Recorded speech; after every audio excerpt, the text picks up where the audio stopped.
Alors on va finir cette vidéo donc sur cet exercice 3. J'ai changé 2-3 paramètres là-dessus. Donc il y avait, j'ai commencé à y répondre, je devrais finir quand même avec ça dans le cadre du dibromoéthane. Dans le cadre du dibromoéthane, on a une situation, donc la conformation gauche du dibromoéthane, c'est la suivante. Je le mets explicitement à gauche cette fois-ci.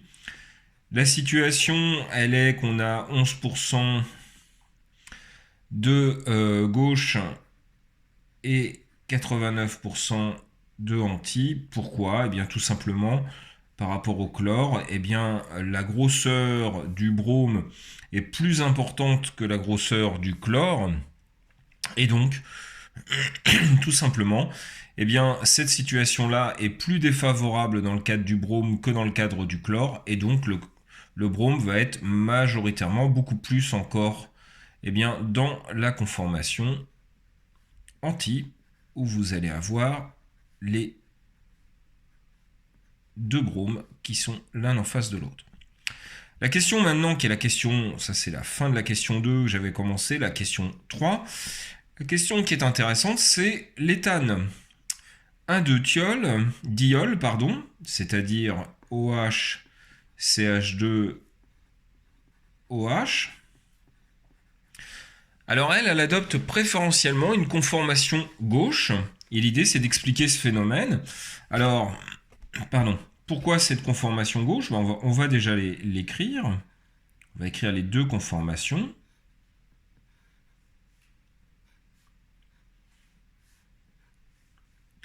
Donc on va faire la anti, qui est comme ceci. Et on va faire la gauche, qui est comme ceci.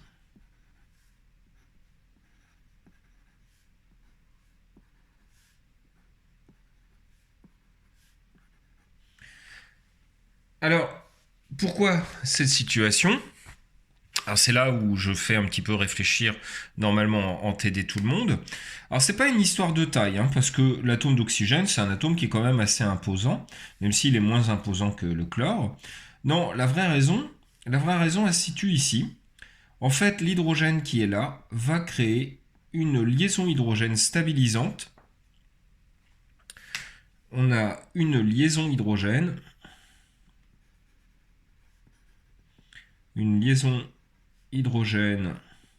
stabilisante, on va le faire comme ça, stabilise la conformation gauche. Alors c'est quelque chose que vous reverrez plus tard. Notamment, c'est ce qui va expliquer des choses assez importantes dans l'ADN, par exemple. Dans l'ADN, vous allez avoir une conformation particulière du ribose, du sucre, et dans l'ARN, auquel vous avez deux OH l'un à côté de l'autre, je vais essayer de vous dessiner ça.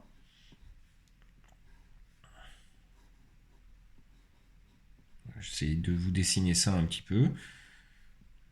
Dans l'ARN, eh bien, vous avez une situation qui est comme celle-ci, avec une liaison hydrogène entre un OH, et qui explique bien des différences de conformation que vous avez dans l'ARN. Et c'est pour cette raison que la forme d'hélice de l'ARN est différente de la forme d'hélice de l'ADN. On a une forme d'hélice dite A dans le cadre de l'ARN et une forme d'hélice dite B dans le cadre de l'ADN. Bon, on sort un petit peu du cadre de... on sort un petit peu du cadre de cette question-là.